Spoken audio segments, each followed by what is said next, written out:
कन्या राशि के जातकों के लिए पिछले कुछ महीनों का समय चुनौतियों से भरा रहा, क्योंकि राहु और शनि के पिशाच चौक ने आपके जीवन में कई बाधाएं और परेशानियां पैदा की। कई ग्रहों की अशुभ स्थिति ने भी आपकी मुश्किलों को बढ़ाया।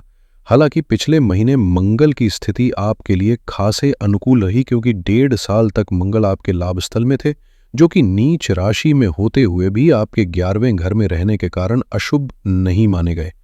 अब जब मंगल 12वें घर में प्रवेश कर रहे हैं, जो खर्च, विदेश यात्रा, अस्पताल, निवेश और सोने से जुड़ा होता है, तो स्वाभाविक रूप से आपके मन में ये सवाल उठता है कि क्या ये गोचर आपके लिए लाभकारी होगा या फिर अनावश्यक खर्च और नुकसान का कारण बनेगा।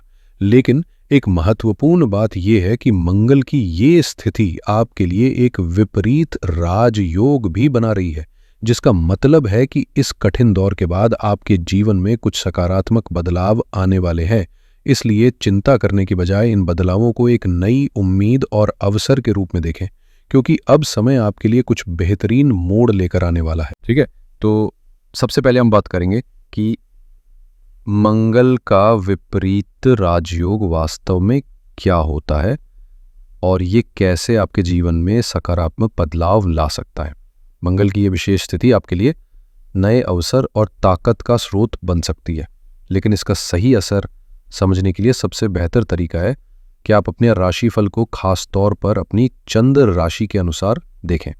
अगर आपको अपनी चंद्र राशि नहीं पता, तो आप जन्म, लग्न और नाम के आधार पर भी अंदाजा लगा सकते हैं, लेकिन सटीकता के लिए कुंडली का विशेषज्ञता से विश्लेषण कराना जरूरी होता है। यही बताएगा कि ये गोचर आपके लिए नौकरी में सफलता लेके आएगा या नहीं, और ये आपकी मेहनत पर कितना सकारात्मक प्रभाव डालेगा। इस वीडियो में हम मंगल के इस गोचर के दौरान आपको क्या सावधानियां रखनी चाहिए और किन पहलुओं से आपको फायदा हो सकता है, इस पर विस्तार से चर्चा करेंगे। मंगल, जिसे सेनापति भी कहा जाता है, ऊर्जा, साहस और दृढ़ निश्चय का प्रतीक है, और यह आपके जीवन में जोश और पराक्रम लेकर आता है, जिससे आप बड़े फैसले लेने और चुनौतियों का सामना करने में सक्षम होते हैं।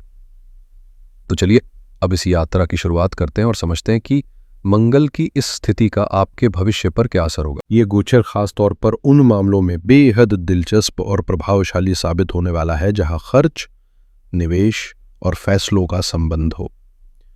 अब तक मंगल नीच राशि में था, यानी वो लाभ में होने के बावजूद कमजोर स्थिति में था, जिससे उसका प्रभाव सीमित और थोड़ा सा ही फायदेमंद रहा। लेकिन अब मंगल ऐसे स्थान पर गोचर कर रहा है जो खर्चों का घर माना जाता है। साथ ही वो सिंह राशि में है, जो मंगल की मित्र राशि भी है। इस नए वातावरण में मंगल को वो सहारा और ऊर्जा मिल रही है जो उसे सही दिशा में काम करने में मदद करेगी। अगर हम इसे गहराई से देखें तो ये समय निवेश के लिए अनुकूल माना जा सकता है, क्योंकि अक्सर लोग गलत समय और गलत जगह निवेश करके बाद में परेशान हो जाते हैं। जब ग्रहों की स्थितियां ठीक हो, योग बने हो, तभी हम समझदारी से सही कदम उठा पाते हैं। यद्यपि यह पूरी तरह आपका व्यक्तिगत फैसला है और हम किसी भी सलाह का दावा नहीं करते, लेकिन यह जानना महत्वपूर्ण है कि इस गोचर के तहत आपके निवेश या खर्चों के निर्णयों में सोच समझकर और सतर्कता से काम लेना फायदेमंद रहेगा। अपने विवेक और समझदारी के साथ आप अपने फैसले लें, खासकर जब बात निवेश की हो, तो अपनी कुंडली का विशेषज्ञ से विश्लेषण कराना जरूरी होता है ताकि सही दिशा मिल सके। मंगल का ये गोचर निवेश और यात्रा के मामले में खासतौर पर अनुकूल माना जाता है, क्योंकि ये विदेश यात्रा, फॉरेन ट्रेवल जैसी गतिविधियों के लिए भी शुभ प्रभाव लेके आता है। अब बात करते हैं विपरीत राजयोग की, जो छठे, 8वें या 12वें भाव के स्वामी ग्रह इन भावों में एक दूसरे के स्थान पर आ जाते हैं, तो ये स्थिति विपरीत राजयोग कहलाती है। इसका मतलब है कि संघर्षों के बावजूद अंततः सफलता निश्चित है। संघर्ष और मेहनत के बाद भी फल जरूर मिलता है। मंगल इस राजयोग में एक अहम भूमिका निभाता है और संघर्षों के बाद सफलता दिलाने वाला ग्रह माना जाता है। उदाहरण के तौर पे अगर हम 8वें घर के स्वामी ग्रहों की बात करें तो मंगल मेष राशि का स्वामी है और वो अब 12वें घर में सूर्य की सिंह राशि में गोचर कर रहा है, जिससे ये राजयोग और भी प्रभावशाली बन जाता है। ये स्थिति बताती है कि मेहनत के बाद आपके प्रयास रंग लाएंगे और नए अवसर सामने आएंगे, खासकर खर्च, निवेश और विदेश से जुड़े फैसलों। इसलिए इस स्थिति को विपरीत राजयोग कहा जाता है, जो आपके जीवन में गहरे बदलाव लेकर आता है। चलिए इसे सरल भाषा में समझते हैं। सबसे पहले, ये राजयोग आपके मन में बैठे पुराने डर और चिंताओं को दूर करने की ताकत रखता है, जो आपको आगे बढ़ने से रोक रहे थे। मान लीजिए किसी को कोई पुरानी बीमारी या स्वास्थ्य संबंधी चिंता थी, जिससे वह डॉक्टर के पास जाने से कतराता था, क्योंकि डर था कि कहीं बड़ा रोग न निकल आए। लेकिन जब उसने जांच करवाई और साफ साफ जानकारी मिली, तो या तो वो बीमारी नहीं निकली या फिर ऐसी स्थिति थी जिसमें इलाज संभव था और पूरी तरह ठीक होने की उम्मीद थी। ऐसे में वो डर खत्म हो जाता है और व्यक्ति नया आत्मविश्वास लेकर आगे बढ़ता है। इसी तरह कोई भी काम शुरू करने के लिए आपने पहले जो जोश और ऊर्जा दिखाई थी, वो समय के साथ कम हो रही थी। लेकिन इस गोचर के दौरान वो नई ताकत वापस लौटने लगती है, जिससे आप अपने प्रयासों को फिर से मजबूती से आगे बढ़ा सकते हैं।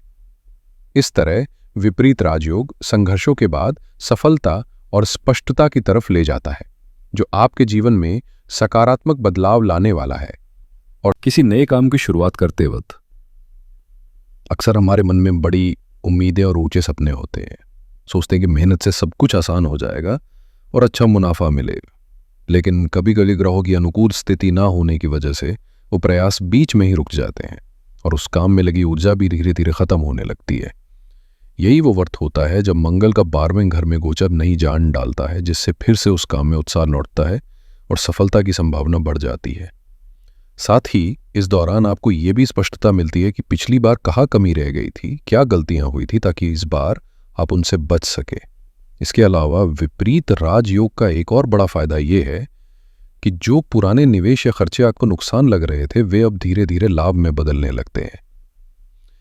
अक्सर हम सोचते हैं कि जो पैसा हमने लगाया वो बर्बाद हो गया, लेकिन सही ग्रह योग बनने पर वो निवेश फलदायक साबित होता है और परिणाम आपके पक्ष में आता है। इस प्रकार ये गोचर न सिर्फ नई उम्मीदें जगाता है, बल्कि पुराने संकटों से उबरने का भी अवसर देता है। अब बात करते हैं कि ये गोचर किन किन कैरियर क्षेत्रों और नौकरियों के लिए सबसे ज्यादा फलदायक साबित होगा। सबसे पहले तो ये गोचर उन क्षेत्रों के लिए अत्यंत शुभ माना जाता है जो विदेश से जुड़े हैं, जैसे इंपोर्ट एक्सपोर्ट, अंतर्राष्ट्रीय निवेश और विदेश यात्रा। इसके अलावा हॉस्पिटल और मेडिकल से जुड़ी सेवाएं, बीमा एजेंसियां, मेडिटेशन या ध्यान संबंधी क्षेत्र तथा गुप्त विज्ञान और रहस्यमय ज्ञान से जुड़े काम भी इस दौरान खास लाभ उठा सकते हैं। विदेश में रह रहे लोगों को भी मंगल का ये गोचर सकारात्मक परिणाम देने वाला है। जब निवेश सही दिशा में किया जाएगा, तब निश्चित ही लाभ की संभावनाएं मजबूत होंगी, बशर्ते आप सावधानी और सतर्कता का पूरा ध्यान रखें। असल में विपरीत राजयोग का फायदा उन्हीं को मिलता है जिनमें साहस होता है, जो अपनी आंतरिक लड़ाइयों से हार नहीं मानते और जोखिम उठाने से डरते नहीं। जो लोग आलस्य और बेकार की सोच को छोड़कर कर्मशील बनते हैं, वही इस गोचर की ऊर्जा से भरपूर लाभ उठा सकते हैं।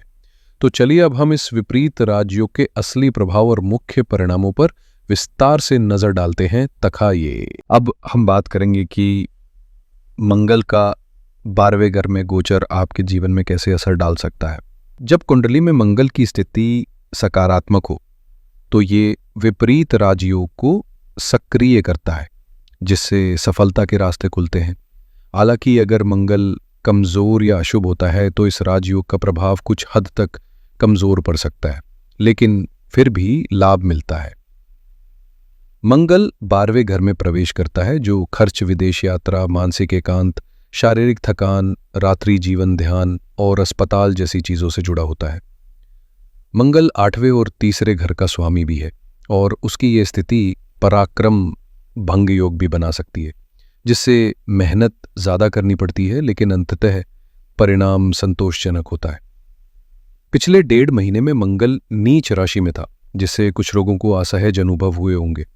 यदि आपको भी ऐसा कुछ महसूस हुआ हो, तो आप अपनी प्रतिक्रिया साझा कर सकते हैं।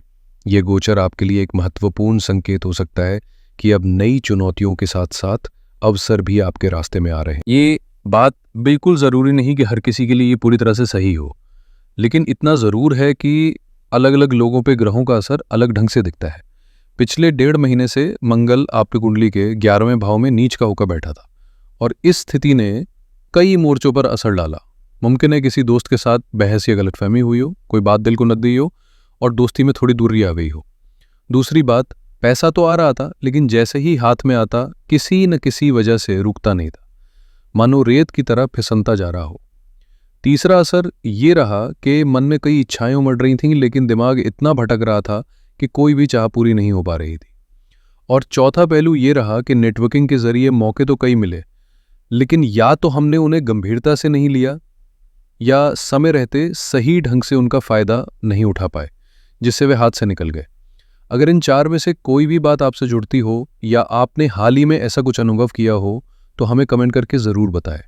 आपकी प्रतिक्रिया हमारे लिए अहम है। अब जब मंगल 12वें भाव में प्रवेश कर रहे हैं तो इसका प्रभाव भीतर से आपको झकझोरने वाला हो सकता है। ये एक ऐसा समय होगा जब आप खुद से बड़े गहरे सवाल पूछेंगे, मुझे असल में क्या चाहिए, मैं किन सच्चाइयों से मुंह मोड़ रहा हूं।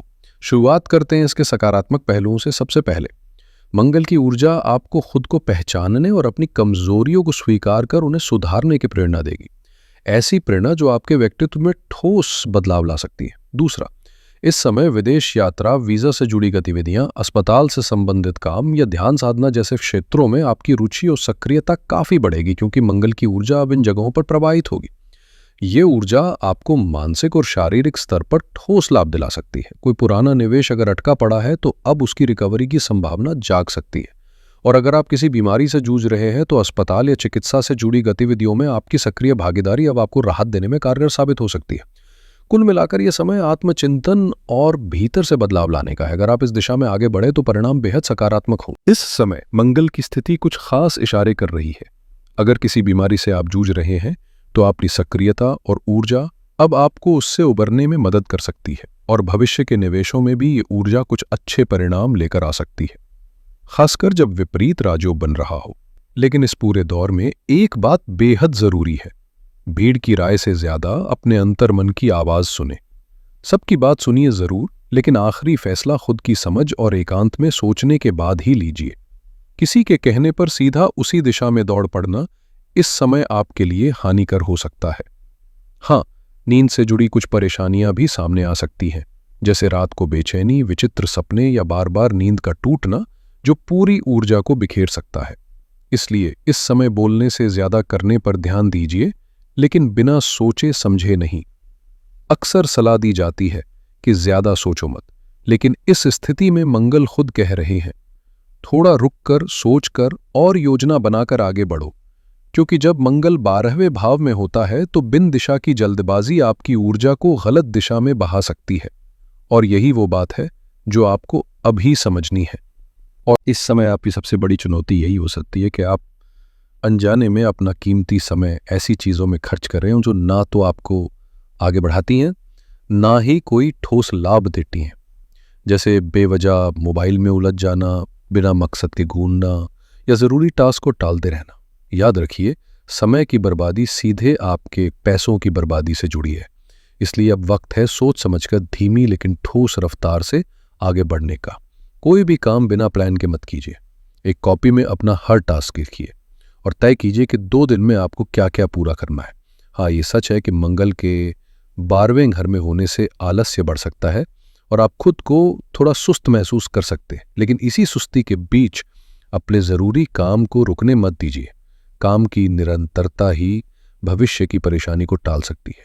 साथ ही एक ज़रूरी चेतावनी, अगर कोई काम अचानक सामने आ जाए और बहुत जल्दबाजी में पूरा करने का दबाव हो तो पहले ठहरिए, सोचिए और तभी कोई कदम उठाइए, क्योंकि इस समय बिना सोच विचार के उठाया गया हर कदम आपको उलझनों में डाल सकता है। सोच समझकर किया गया छोटा प्रयास भी बड़े परिणाम दे सकता है, बस उसे प्लान के साथ अंजाम देना। वे जब कोई चीज़ आपको तुरंत फायदा देती दिख रही हो तो बिना सोचे समझे कूद पड़ना समझदारी नहीं होती। हर सिक्के के 2 पहलू होते हैं। जो अभी लाभ जैसा दिख रहा है उसके पीछे कोई बड़ा नुकसान भी छिपा हो सकता है। इसलिए हर प्रस्ताव, हर मौका, हर निर्णय को एक बार ठंडे दिमाग से सोचिए, परखिए और तब ही कोई कदम उठाइए। अक्सर देखा गया है कि जल्दबाजी में फैसले लेने वाले जातक बाद में पछताते हैं। मंगल के इस गोचर काल में सिर्फ उसकी स्थिति नहीं बल्कि उसकी दृष्टियों को भी समझना जरूरी है, क्योंकि मंगल की दृष्टि बहुत प्रभावशाली होती है। जब वो 12वें घर में होता है तो वो चौथी, 7वीं और 8वीं दृष्टि से प्रभाव डालता है। चौथी दृष्टि से वो अपने ही घर को देखेगा, यानी वृश्चिक राशि और तीसरे भाव को। तीसरा भाव जुड़ा होता है साहस और प्रयास से। इसलिए इस समय आपके भीतर हिम्मत तो जरूर बढ़ेगी, लेकिन ये हिम्मत बाहर से नहीं, अंदर से आएगी। ये वो आत्म साहस होगा जो आपको खुद की कमजोरियों को समझने में मदद करेगा।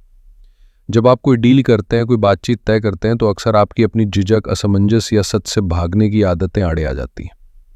इस समय आपको उन कमजोरियों को पहचानना और उस अंदरूनी संघर्ष को जीतना होगा। कभी कभी तो सच से ज्यादा असरदार झूठ भी काम कर जाता है, लेकिन यह भी समझना होगा कि कब और कितना बोलना है, क्योंकि हर बात की एक सही टाइमिंग होती है। और यही टाइमिंग इस गोचर में आपकी सबसे बड़ी ताकत बन सकती है। जब व्यक्ति अपनी ही कमजोरियों को नजरअंदाज करता है और उन्हें सुधारने की कोशिश नहीं करता, तब मंगल की दृष्टि भीतर से एक ऐसी ऊर्जा जगाती है जो आपको अपने ही डर, भ्रम और आदतों से लड़ने की ताकत देती है।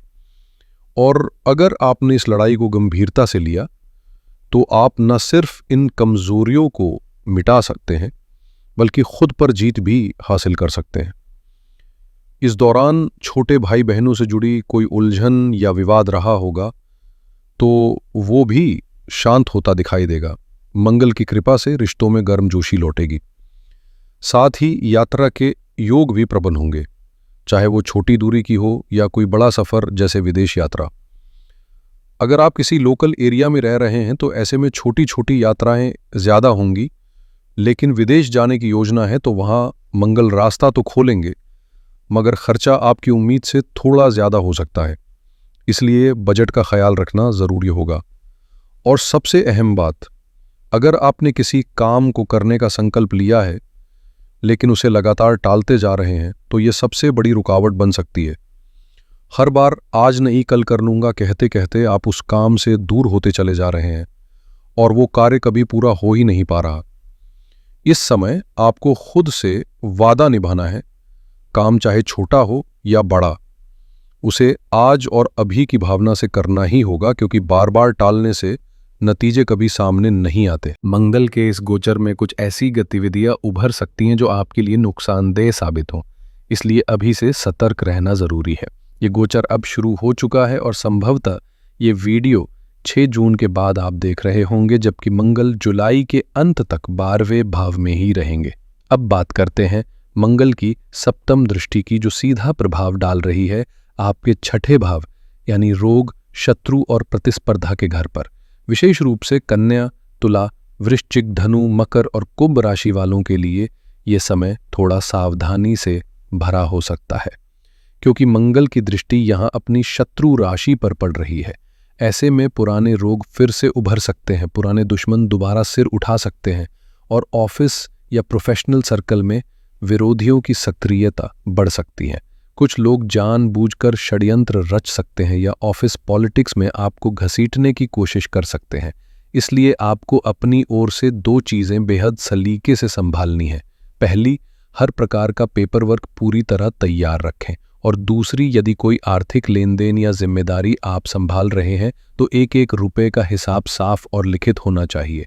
कहीं कोई भी ढील या गलती आपको मानसिक और आर्थिक दोनों मोर्चों पर भारी पड़ सकती है।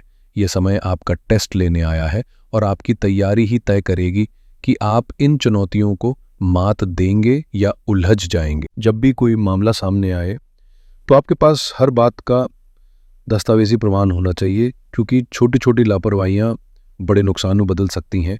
जैसे किसी ने पैसे दिए, आपने बिना लेके बस याद रख लिया, लेकिन बाद में जब हिसाब करने बैठे तो आपको लगा सामने वाले ने 45,000 रुपये दिए थे, जबकि असल में वो 5,000 रुपये कम था, और ऐसे ही 5,000 रुपये का नुकसान आपकी जेब से हो गया। ऐसी स्थितियां इस समय सामने आ सकती हैं, इसलिए हर लेन देन को लिखित में दर्ज करना आपकी सबसे बड़ी सुरक्षा होगी। अब बात करें लोन की, तो आने वाले 2 महीने तक बिना ज़रूरत के कर्ज लेने से बचें। अगर हालात बहुत मजबूरी वाले हों तो पहले कुंडली की सही जांच करवा लें, और अगर दशाएं अनुकूल हो तभी सोच समझ कर लोन लें, वरना अभी ग्रह संकेत नहीं दे रहे कि कर्ज लेना उचित रहेगा। अगर आप बिजनेस के लिए निवेश की योजना बना रहे हैं तो भी पूरी तैयारी और सतर्कता बेहद ज़रूरी है, क्योंकि थोड़ा भी चूकना भारी पड़ सकता है। और जहाँ तक रिश्तों की बात है, अगर दिल में कुछ चल रहा है, कोई बात परेशान कर रही है, तो उसे दबा कर मत रखिए। हाँ, बात कहने का तरीका ऐसा हो कि सामने वाला टूटे नहीं, लेकिन इतना खुलकर ज़रूर कहें कि आप भीतर से हल्का महसूस कर सकें। जो व्यक्ति आपको समझता है वही आपका सच्चा सहारा बन सकता है, और यही भावनात्मक संतुलन इस समय आपके लिए सबसे ज़्यादा मायने रखेगा।